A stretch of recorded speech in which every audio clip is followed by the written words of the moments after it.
Salve galera, salve movimento!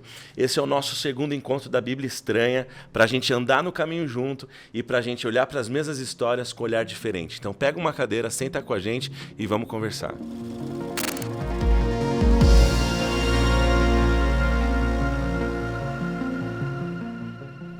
Bom dia, boa tarde, boa noite. Esse é o melhor momento da sua semana, eu tenho certeza disso. Porque é o melhor momento da nossa semana quando a gente tá junto. As melhores coisas acontecem quando a gente tá junto. Que isso. As melhores coisas acontecem quando a gente se vê no caminho. Bonito. Quando a gente protege as nossas costas. Quando a gente segue. Amém. Amém. Ei, a gente tá de novo aqui no nosso segundo encontro com os parceiros irmãos da vida. Arthur. Você já conhece o Arthur, o Lúcio, o Gustavo. Dá o salve aí pra galera, dá o seu salve. Salve, salve, família. Salve. Aí. Você sabe que a Paulistana é conhecida como o movimento do reino e o movimento da mesa. Porque sempre é lugar à mesa aqui, né? É, um lugar à mesa no reino. E o reino é na mesa. E o reino é de amigos. Tem comida nessa mesa? Tem um lugar, não comida. Tem água, ó. Tem água, Tem água, tá bom. Um brinde. Muito bem. Bom, Um brinde ao reino. um brinde ao reino. Nem sei por que eu pensei nisso. Lehaim. Lehaim. Ao Matheus. Ao Matheus. Ao chat GPT. Obrigado, chat. Obrigado, chat. Ô, galera, a gente tá na história aqui. Bom, só para vocês saberem, para quem tá conectando agora, não assistiu os outros episódios, a gente tem uma proposta nessa primeira temporada de conversar sobre os encontros de Jesus no caminho. Boa. Jesus está com o pé na estrada, a galera está com o pé na estrada, poeira no pé e coisas importantes acontecem, encontros importantes. A gente, enfim, tem todo tipo de pessoa, todo tipo, às vezes, de doença, todo tipo de situação. E Jesus trata cada caso como um caso importante, como uma história, enfim. Como não é diferente do Antigo Testamento, como não é diferente do Novo Testamento, das cartas, enfim, dos lugares, o cristianismo é conhecido como o movimento do caminho, quando eles estão na rua. E nós, nesse ano 2023, como movimento também estamos na rua, e é por isso que escolhemos essas histórias. Boa. A gente está em Marcos capítulo 5, versículo 21, e a gente tem ali duas histórias se encontrando, a gente vai conversar sobre elas, e o Arthurito, nosso leitor oficial dessa tarde, vai ler para a gente trocar uma ideia sobre o texto. Bora lá então. Marcos 5, 21 em diante. Tendo Jesus voltado no barco para o outro lado, afluiu para ele grande multidão, e ele estava junto do mar. Eis que se chegou a ele um dos principais da sinagoga, chamado Jairo, e vendo-o, prostrou-se a seus pés, e insistentemente lhe suplicou: Minha filhinha está à morte. Vem, impõe as mãos sobre ela, para que seja salva, e viverá. Jesus foi com ele. Grande multidão o seguia, comprimindo-o. Aconteceu que certa mulher, que havia 12 anos vinha sofrendo de uma hemorragia, e muito padecer à mão de vários médicos, tendo despendido tudo quanto possuía, sem, contudo, nada aproveitar, antes, pelo contrário, indo a pior, tendo ouvido a fama de Jesus, vindo por trás dele, por entre a multidão, tocou-lhe a veste, porque dizia: se eu apenas lhe tocar as vestes, ficarei curada. E logo se lhe estancou a hemorragia, e sentiu no corpo estar curada do seu flagelo. Jesus, reconhecendo imediatamente que dele saíra poder, virando-se no meio da multidão, perguntou: quem me tocou nas vestes? Responderam-lhe seus discípulos: vês que a multidão te aperta e dizes: quem me tocou? Ele, porém, olhava ao redor para ver quem fizera isto. Então a mulher, atemorizada e tremendo, cônscia do que nela se operara, veio, prostrou-se diante dele e declarou-lhe toda a verdade. E ele lhe disse: filha, a tua fé te salvou. Vai-te em paz e fica livre do teu mal.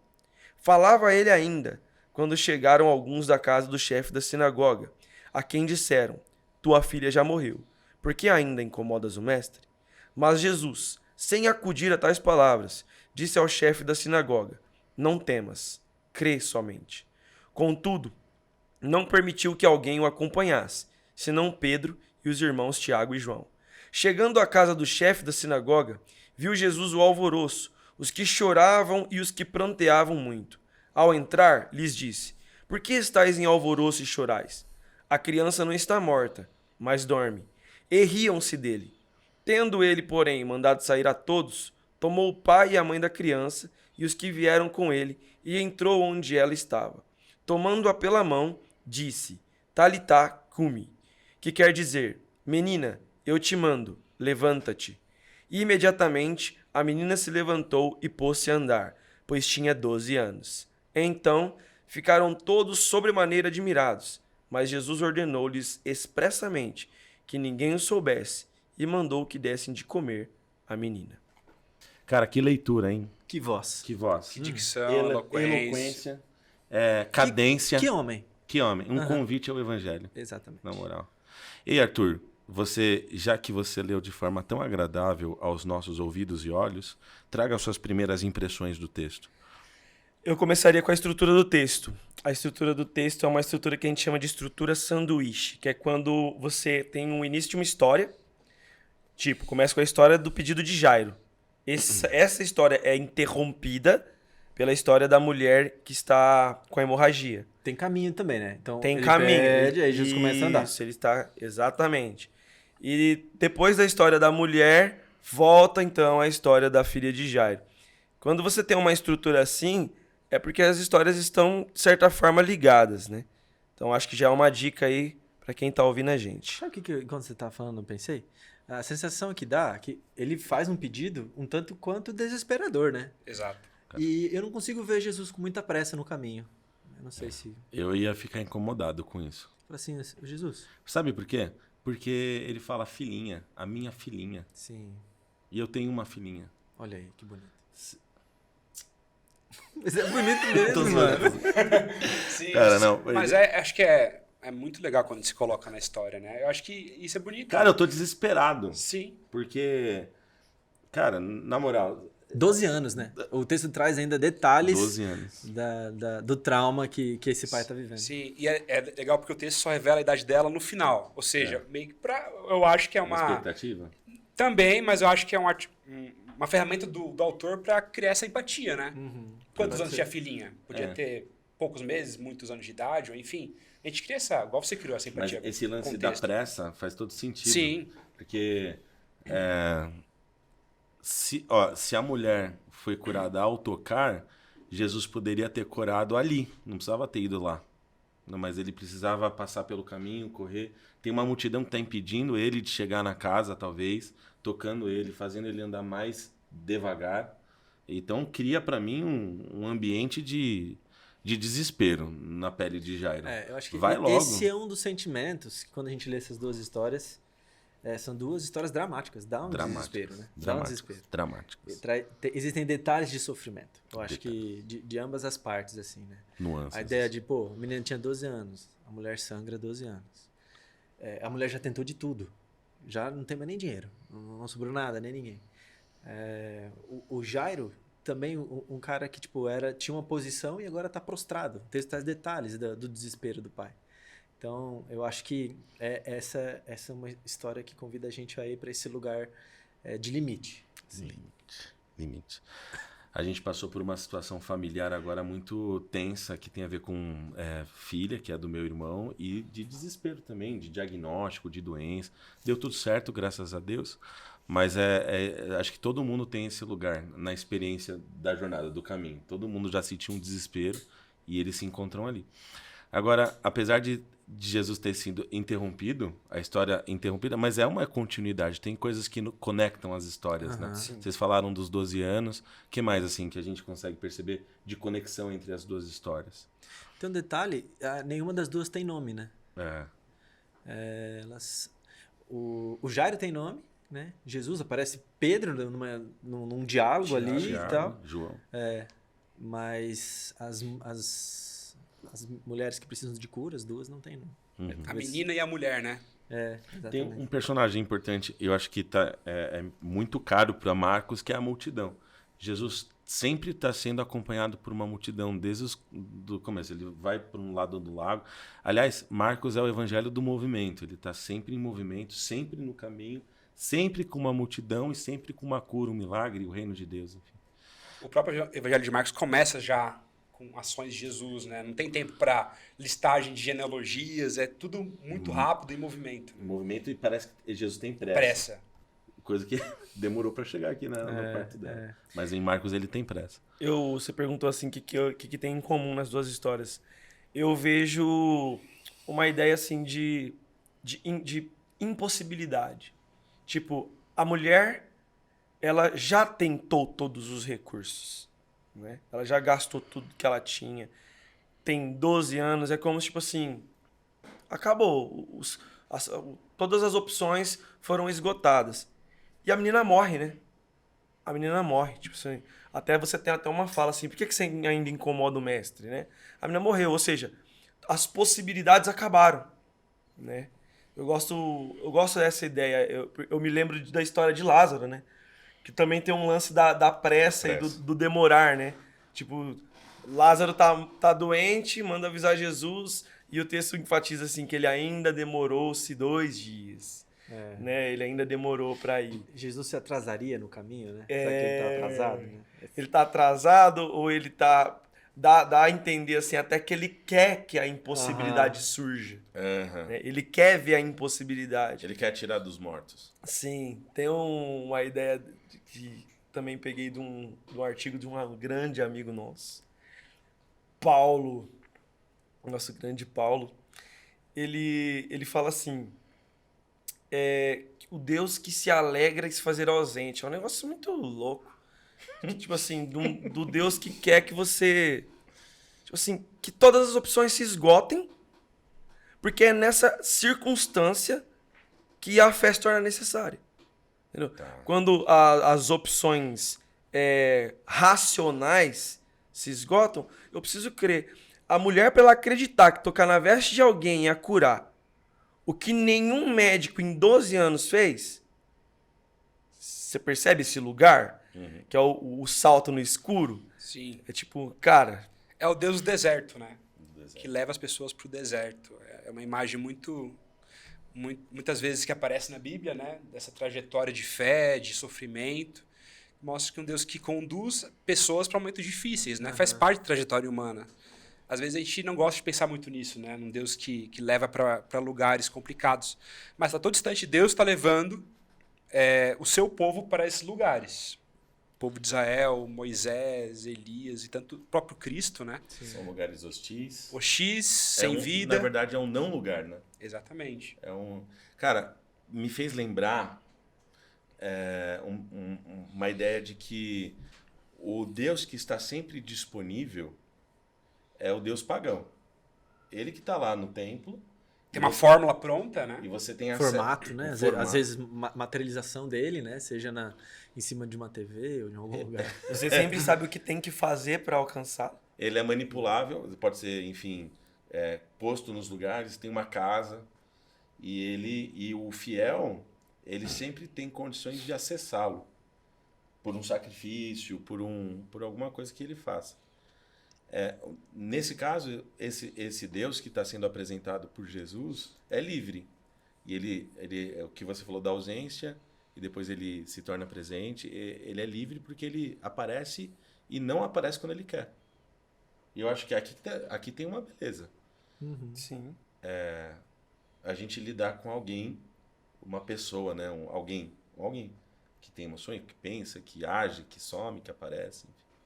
Lidar com o mistério também, né? Mistério. A gente tem medo do mistério, né? De entrar nesse lugar onde a gente não conhece o que vai acontecer, se vai existir a cura na hora, se não vai. Então o Jairo, ele entra nesse mistério, né? A gente não tem muito o que ele pensa nessa hora, mas a minha sensação é que ele está desesperado. Cara, desculpa te interromper. Fica à vontade. Cara. Mas é que você que é o host. A âncora. O âncora. Eu tô aqui para a ideia de vocês brilharem, mas eu tô interrompendo. Tá? Veja só. Cara, isso me fez lembrar a trajetória familiar nossa, que assim, são coisas do desespero e próprias do desespero. Que é, por exemplo, tem a ver com a minha sobrinha. Minha sobrinha estava com uma dificuldade de ser diagnosticada, ela tem 7 meses. E aí, o meu irmão e minha cunhada, eles foram ao médico e eles não perguntaram quanto ia custar, eles não mediram esforço, se era de final de semana, se não era. Eles, de repente, estavam na frente de um especialista e fariam qualquer coisa para qualquer diagnóstico, quer dizer, com o diagnóstico certo, para que eles se aproximassem de uma solução. Então, tá cheio de história assim de Jesus encontrando gente parecida no caminho. O leproso estava cometendo uma infração quando ele se aproxima de Jesus numa multidão. Essa mulher estava cometendo uma infração. Ela calcula, eu estou cometendo uma infração religiosa, eu estou cometendo um crime, mas o Jairo, eu tenho uma posição, eu tenho um cargo, mas ele está ajoelhado. Enfim, essas são as histórias que a gente pode se encontrar nelas. Bora? Tem outro paralelo das duas histórias, talvez, que é o lance do prostrar-se. Prostrar-se.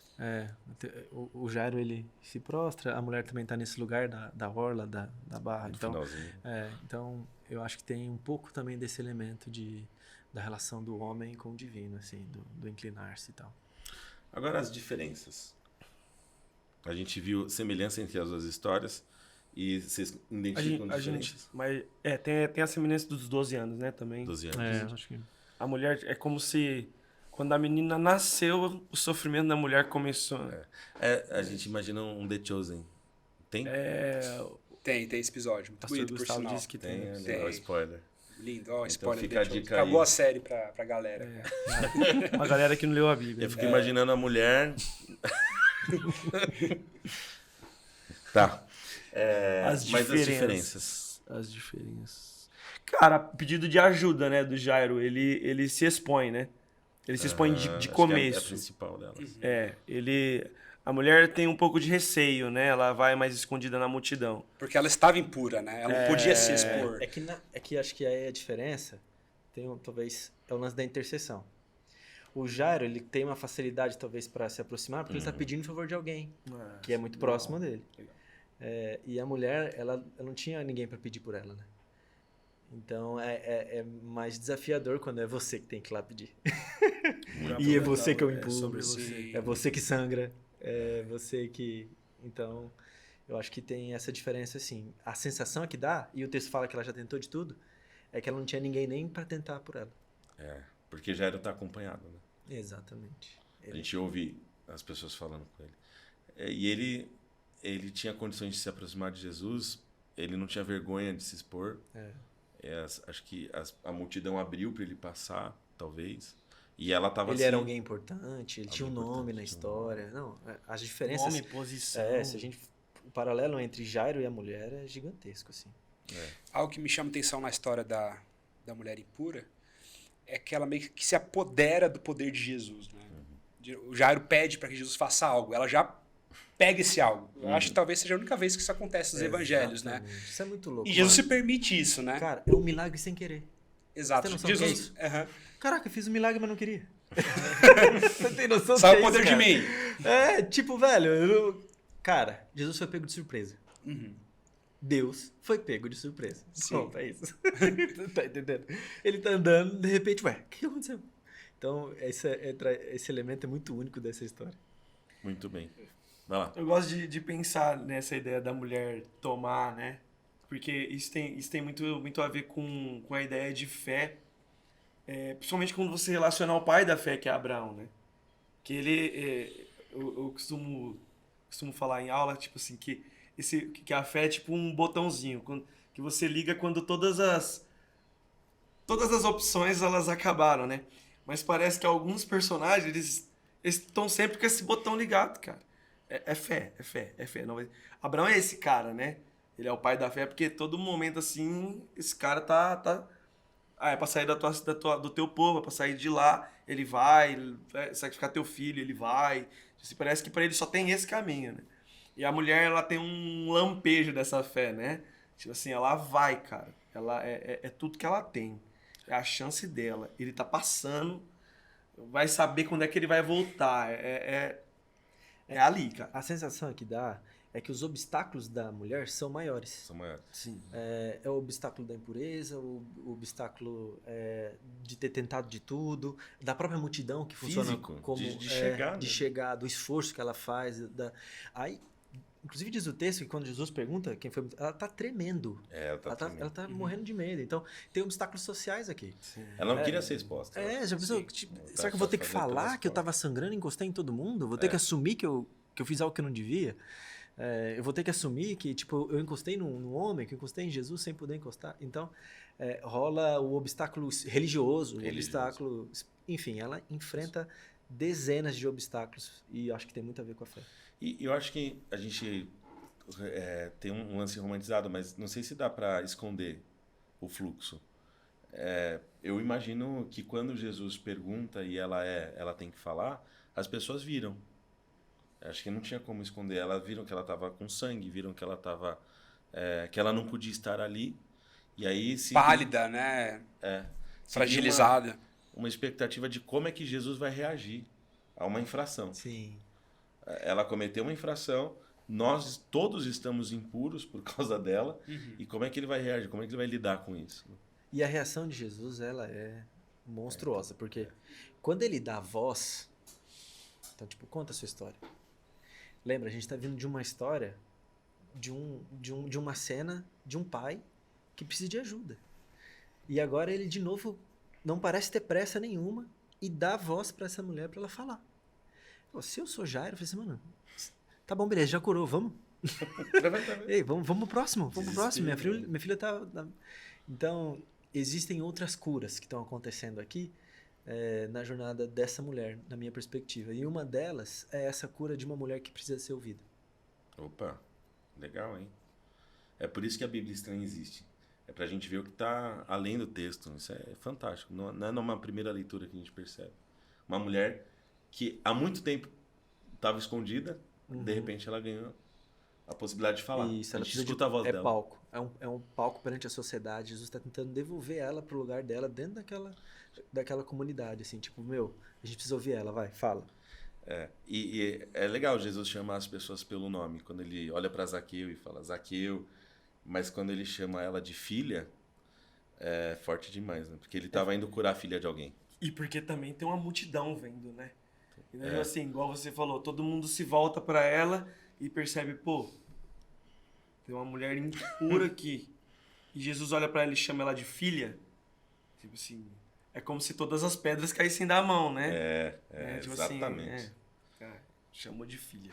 Cara, eu fico imaginando o sangue por todo lado. Sangue, porque as pessoas se esbarravam. Era algo tão Enfim. cleanzinho, né? Não era tão higiênico. Tão limpinho. Muito bem, muito bem. A multidão apertando ele, tudo isso, tipo assim, imagina, né? Uma situação bem complicada, né?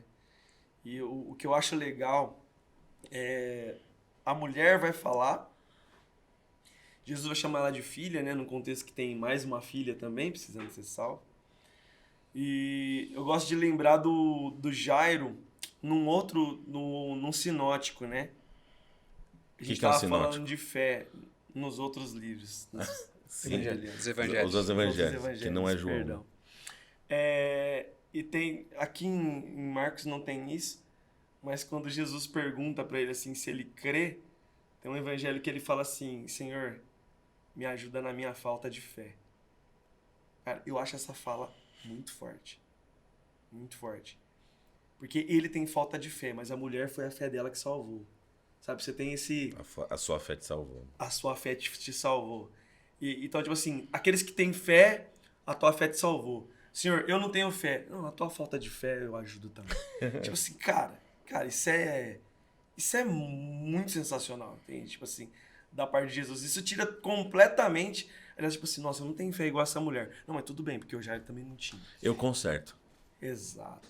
Cara, esse lance de fé, Arthur, vou jogar o Pedro na fogueira de novo. É que o Pedro é o cara que diz pra Jesus assim, fala, Senhor, sua pergunta, desculpa. Não faz sentido, né? Como assim quem me tocou? Tá todo mundo te empurrando, tá todo mundo encostando em você, e você... Então, o Pedro, ele tentava racionalizar a experiência. Então, tipo, é uma multidão isso aqui. Senhor, faz outra pergunta, ou senão vamos continuar andando e tal. Eu acho isso bonito porque Jesus insiste, fala, não, alguém me tocou e tal. Como quem disse, Pedro, Jesus argumenta com o Pedro, fala, eu senti. Você tá tentando racionalizar uma parada que é experienciável, pô. Você quer encontrar uma lógica na fé? Sendo que é sobre encostar. Eu senti. Encostar e ser curado. Exatamente. É sobre experiência. Então, Pedro, enquanto você tentar... E Pedro é esse personagem, né? Que tenta encontrar uma razão pra tudo. Que fica pensando nos porquês. E Jesus tá tentando convidar ele pra viver a experiência, a vida da experiência, da jornada, pô, do caminho, que é uma experiência. Eu gosto de Pedro.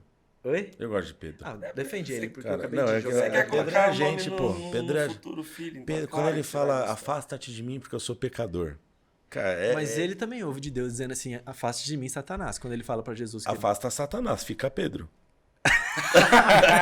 Nossa, Isso aí é uma leitura Isso aí, apócrifa. não, isso daí é o sermão que eu ouvi, não é meu, não. Não, mas é porque imediatamente antes de Pedro ouvir, afasta de mim, Satanás, Ele ouve o elogio. pô, ele fala, tu és Pedro, ou tu és essa pedra, né? Quem disse isso não foi você, Pedro, foi a voz de O Deus. pai que te revelou. É. Que dá pra gente interpretar de várias formas. Tipo, você não é tão bom, o pai que te revela. Sim. Né? Mas pra mim, Pedro tem uma trajetória de Pedro que do Evangelho, de Atos e da carta, fantástica, que conecta, cara. Na carta, ele se lembra de quem ele era e quando ele ouviu que ele seguiria por caminhos que ele não queria, enfim. Depois, Pedro eu gosto de Pedro.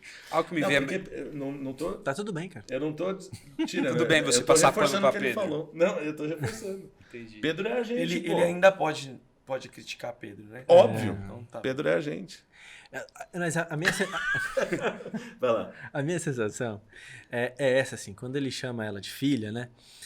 A gente começou falando de um lance de intercessão. Então, tipo, ela não tinha ninguém... ela não tinha um pai pra interceder. Como já era o pai que intercedia por aquela filha. Talvez até pela idade, né? Então, a beleza de Jesus ocupar esse espaço do intercessor. Ah, é fantástico. Então, tipo, para aqueles filhos que não tem um pai para orar e interceder, como o Jairo, Jesus, ele ocupa esse espaço. E para mim, esse espaço do intercessor é esse espaço de fé, o espaço de quem ora em favor de alguém, e o espaço que talvez Jesus queria que Pedro ocupasse, que vai além da razão humana, entende? Que vai além do, tipo, mestre, que você quer ficar quem te tocou, quem não tocou, vamos parar com isso. E daí Jesus fala, cara, é experienciável, eu senti. Então, essa é a minha sensação, de que ocupar esse lugar de filho, né, de filho de Jesus, quando Jesus chama ela de filho, ele está elogiando a fé, ele está elogiando o desejo dela de experienciar aquilo, o esforço dela de experienciar aquilo, e ocupando esse papel de intercessor. Ele é o intercessor e ele é a cura, ao mesmo tempo, as duas coisas. E de novo, sei que tô repetitivo com isso, né? Então vai, mas fala. o Pedro e o Repete. Jairo, eles têm a mesma reação. Tipo, por que o Jairo tem falta de fé? Porque ele entende que só dava pra salvar a menina enquanto ela tava viva. E agora ela morreu. Acabou a razão, entendeu? Não tem mais sentido. Então a fé dele, ali ela sucumbe. Entende? Então é o que a gente não vê na mulher. Você não vai ver isso nela. E, cara, desculpa, tô tomando. Ele que tá na fila. Vai, Gu. Não. Não, fila é fila. Não, finaliza, cara. Quando você... Não, eu ia emendar. Eu ia emendar outro assunto, fala. Emenda. Eu ia também outro assunto. Mas, enfim, eu vou. Algo que me vem à mente é algo que eu acho fantástico da Bíblia, né? Hoje em dia, às vezes, não tem muito isso nas literaturas, é a questão das lacunas. Aqui nessas duas histórias, a gente não tem o sentimento de Jairo enquanto tudo estava rolando com a mulher. A gente não tem. Talvez ele tenha ficado mais angustiado, que é provável, mas eu creio que talvez ele tenha ficado mais seguro de que a cura iria acontecer. Porque existe uma cura no caminho, né? E eu acho que uma aplicação para a nossa vida é a seguinte, que nós temos que estar sensíveis para as curas que Cristo faz no caminho para outros. As curas que Cristo faz para outros são... Testemunho de fé. Exatamente, e uma certeza ou uma segurança de que ele pode fazer essa cura em nossa vida também. Então, ao Cristo fazer uma cura para uma mulher que sofria 12 anos, Jairo poderia ter pensado, poxa, ele pode salvar minha filha, que tem 12 anos agora e sofre há pouco tempo. Né? Então, essa lacuna que abre essa possibilidade da dúvida, da incredulidade, mas Mas também dá certeza, né? De que ele pode curar, que ele pode transformar, que ele pode até ressuscitar. Tudo que vier depois disso é pequeno, tá? Arrisquem-se. Não, eu não. Tô brincando. Vai lá, Lúcio. Eu? É óbvio. Tá, o verso vai levantar um outro personagem que passa despercebido, que eu acho que, pra mim, cara, ele mexe comigo, sério. O verso 40... Ixi, tô lendo em Lucas, tá? Desculpa. Mas o 49 fala assim: falava ele ainda quando veio uma pessoa da casa do chefe da sinagoga dizendo: tua filha já está morta, não incomodes mais o chefe. Mano, o cara tá trazendo uma notícia de que a filha dele, de 12 anos, morreu. E ele chega pra defender Jesus. Não incomodes mais o mestre. Ele podia ter... o texto fala onde ele trabalhava. Trabalhava na sinagoga, com o Jairo. Com Jairo. Eu falei assim, mano, como que você vai trazer a notícia mais triste da vida daquele cara de um jeito tão sem compaixão? É absurdo. É absurdo. Não, eu fico bolado com isso. É absurdo. E é interessante porque ele interpela provavelmente Jairo, mas quem responde é Jesus, né? Então ele interpela Jairo, sua filha. E Jesus, mais uma vez, parece que toma para si o papel de pai. Não. Não temas, né? Não temas. Então, Cristo, ele toma... Essa fala de Jesus, cara, tem que bater muito no peito e falar isso, né? Ó, não temas. O que é muito louco. Só crer. Porque a sensação é que talvez essa fala de fé poderia ter vindo do colega dele da sinagoga. Uma fala de, sei lá, de compaixão, de consolo. Que é o que Jesus está fazendo, consolando o Jairo. Você entende? Que é o lance, de novo, do intercessor, do cara que ocupa esse lugar do meio do caminho. Que pra mim, cara, é um dos temas centrais aqui do que tá rolando. O cara, ele não aparenta nem um segundo sentir a dor do outro. É a sensibilidade de um tatu, né? Exatamente. O cara não tá nem De aí. uma topeira. Não tá nem aí. E, mano, em nome de Deus, pra defender Jesus. Em nome de Deus. Cara, Então, você tá usando... Isso é mais, sei lá, cara, é muito ofensivo. Em nome de Deus, ele fala assim, ó, não incomode Jesus. Quem é que tava incomodado? Porra, era ele. Exatamente. Ele tá incomodado. Ele tá se imaginando. E isso, cara, quando a gente se projeta o nosso Deus, né? Quando a gente projeta a gente mesmo no Deus que a gente acredita. Então, tipo assim, o cara tá incomodado, porque na projeção do Jesus que ele acha quem é Jesus, tipo... Jesus tá incomodado. Jesus tá incomodado, porque ele tá incomodado. Então, é direta essa relação. Tipo, quem é o seu Deus? É quem você projeta de você mesmo. São os amigos de Jó. Exatamente. Vocês vieram de longe, mas são como médicos que não curam. Excelente. Quantas coisas novas. Quantas coisas novas. Quantas coisas a gente pode aprender numa conversa, enquanto a gente caminha, lendo o texto com mais tranquilidade, assim, refletindo, pensando. E é por isso que a gente está aqui. Toda semana para olhar para a Bíblia de uma forma diferente, que ela está apresentando para a gente personagens, situações, conversas, palavras que fazem a diferença para a nossa vida de uma forma diferente.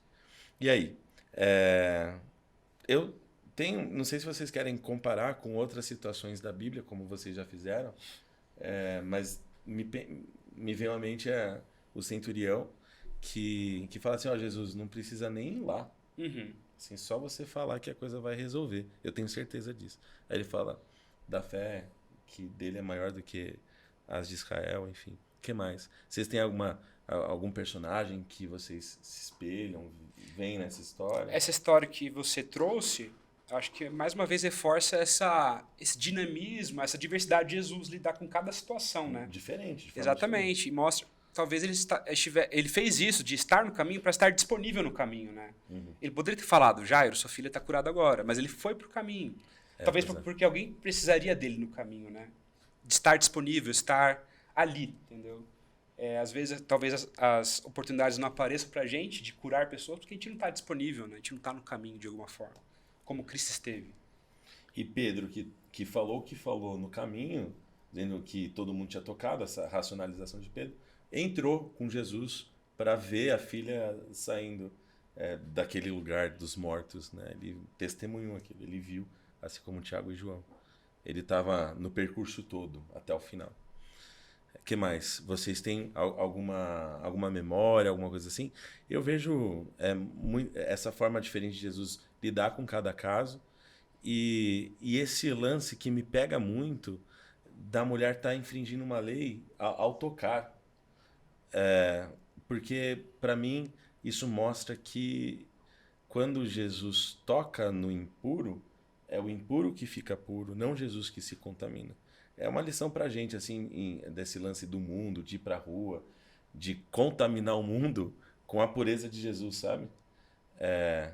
Teve um pastor que falou sobre uma discussão da Idade Média, que é uma discussão besta. Tinha água benta, aquela que ficava perto da igreja, na entrada da igreja, uma água santa. E os padres discutiam se quando uma mosca entrava na água, a água ficava impura ou a mosca se purificava. É muito besta. Mas acho que tem um pouco a ver com esse toque do impuro, esse toque. Porque o gesto do toque ele é central para a infração da lei. Tocar o leproso, trocar o impuro, se tornar impuro ou purificar o impuro. É como se Jesus fosse tipo, a antítese da impureza, né? Tipo assim, quando a impureza toca ele, é a impureza que absorve pureza, e não aquele que é puro que absorve a impureza e tal. Exatamente. Isso vai acontecer com o leproso, vai acontecer com o menino que ele toca no caixão e o menino ressuscita, o filho da viúva de Naim. Então, é como que se com ele isso aí não rolasse. É o inverso. É o inverso. Tipo assim, quando você me toca, é a minha pureza que te invade, não é a sua impureza. E aí a gente se sente miserável, impuro, horrível, só que aí Jesus toca na gente. E a possibilidade da transformação de verdade, do pó ter sentido, ter valor. Tem um paralelo que é feito muito sobre desse texto, com Isaías, quando Isaías vê o Senhor Deus, Isaías 6, ele se vê no templo, e aí ele fala assim, ai de mim, porque sou um homem de lábios impuros e estou na presença do Senhor. E vem um anjo e toca a boca dele com a brasa, e ele se torna puro. É como se Jesus fosse aquela brasa, né? Que quando ele toca, não é a impureza que vai para ele é a brasa. Ele é o santuário, ele está tabernaculando entre nós. Então ele é o próprio santuário vivo que está purificando as coisas. E isso é muito louco porque ele transita, né? Não é um santuário fixo. Ele está no caminho. É o santuário no deserto, né? O templo, né? É o santuário no deserto. Isso é muito lindo. Que se move. Sim. E quando ele habita em nós, e a gente se torna agente de purificação. Então a gente não tem medo de ir para o mundo. Isso é a luz do mundo e o sal da terra. A gente está ali para assaltar as portas do inferno, não para fugir dele. Quer dizer, enfim. Gente, a gente tem agora a grande missão das nossas contribuições finais. Não sei se vocês separaram o pensamento, querem recorrer ao chat GPT. Ele está disponível. Chat GPT sempre sendo nosso aliado. É uma galera... Peraí, eu tenho um ponto aqui para um ajuste técnico. Um ajuste técnico. É o mais sábio dos nossos participantes. Mas eu gostaria de fazer a minha. Bom, vamos lá. Boa, Arthur. Vai lá, Pedro.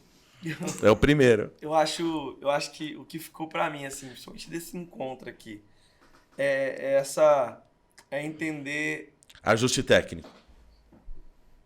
É entender essa diferença,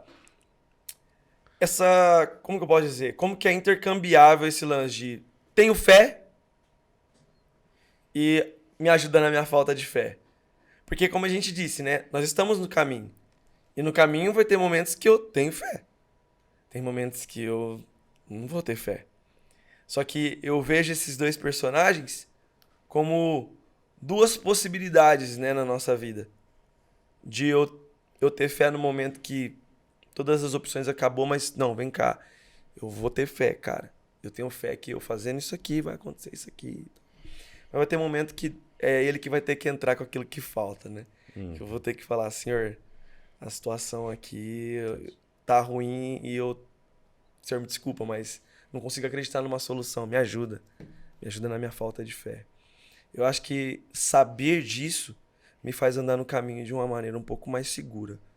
Eu vou continuar tendo problemas, eu vou continuar tendo desafios, mas eu sei que nos momentos de muita fé ou de pouca fé, ele está comigo. Muito bem. Excelente. Excelente. E aí, o segundo Pedro? Cara, Jesus chega lá, né? E a galera tá chorando. Aí ele faz o que ele acabou de fazer com o pai. Ele fala assim, não chore. Eu acho que ele insiste na missão de trazer consolo no caminho. de trazer paz. E aí, cara, a resposta do público, ela também é dolorida. O verso 53 fala assim, e riam-se dele. Tipo, tinha uma menina morta, Jesus está tentando consolar as pessoas, e o que as pessoas oferecem, o mundo, né? é o deboche, cara. A galera começa a rir e tal. Eu acho isso pesado, por si só, assim. Acho que, em algum momento, esse texto enfatiza muito o lance da intercessão, do consolo, do trazer paz. A primeira vez que a expressão não temas aparece no texto bíblico, né, em Gênesis capítulo 15, quando Abraão está com medo de não ter filho, Deus aparece e fala assim, Abraão, não temas, o filho da promessa vai nascer. Que também é uma relação paternal, uma relação pai e filho. Uma relação com uma impossibilidade também. Com algo que é impossível e tal. E a segunda vez é para Agar, quando ela tá para ver o filho morrer, agora uma mãe tá vendo o filho. Aí Deus fala assim, não temas, né? O menino, ele vai ter, tal, renova a promessa também. Enfim, eu acho que a expressão não temas, a ideia de consolo, a ideia de um Deus que fala não chores, no texto bíblico está gravada para essa relação pai e filho. Essa ideia de que, para vocês que já são pais, né? Imagino que os medos de vocês sejam maiores, né? Imagina, pensar nos pequenos. Então, perante os nossos maiores medos, que talvez estejam relacionados com os filhos, Deus diz não temas. Ele consola, e essa é uma característica que eu acho que ele quer enfatizar para esse povo que caminha. O povo que caminha é o povo da fé, que diz na impossibilidade da promessa, como exemplo, ao ver outros, não temas. Né? Ele consola, mesmo que ele enfrente a risada, ele segue consolando, porque eu acho que essa é uma marca identitária do povo do caminho. Muito bem. Logo em sequência, a gente tem a cura de Jesus, a ressurreição que Jesus faz, né? Eu acho muito interessante comparar a ressurreição com a cura, na questão dos lugares e das pessoas que assistem, né? Porque a cura da mulher é com a multidão assistindo, a ressurreição da menina é com apenas a família dela assistindo, e Pedro, Tiago e João, ou seja, estava na intimidade de Cristo e na intimidade da família, né? Então existem lutas, existem curas que Cristo faz que são no ambiente familiar, no ambiente que está em segredo. E depois Jesus fala, gente, não contem para ninguém. Então, numa era de muita exposição, né, de internet, de caça de likes, né, às vezes a gente tem que aprender que existem coisas que são apenas do círculo familiar e está tudo bem com isso. Que Cristo age também assim, que coisas boas às vezes não precisam ser propagadas para o mundo inteiro. Que Cristo pode agir com a multidão vendo e que Cristo também pode agir com poucas pessoas vendo e está tudo bem com isso, né? Mais uma vez eu bato nessa tecla. Jesus, ele é muito diverso na maneira como ele age com cada um. E ele age de formas diferentes e em maneiras diferentes para pessoas diferentes, porque nós somos pessoas diversas, né? Temos características diferentes, passamos por dificuldades diferentes também. Necessidades diferentes. Exatamente. Né? Muito bem, excelente. A gente está longe de esgotar esse tema. Acho que caberia outros encontros, outras conversas, mas a gente vai no caminho percebendo quem ele é. Ele é a fé que sobra, ele é a fé que falta, ele é o intercessor para quem não tem, ele é a cura também para quem intercede. Ele age diferente com pessoas diferentes, com momentos diferentes. A revelação dele é dinâmica. E ele se importa de alguma forma com todos aqueles que o buscam, que estão ali desesperados, ou menos. Esses cálculos das pessoas, né? Deles, o que eles estão perdendo ao estarem ali.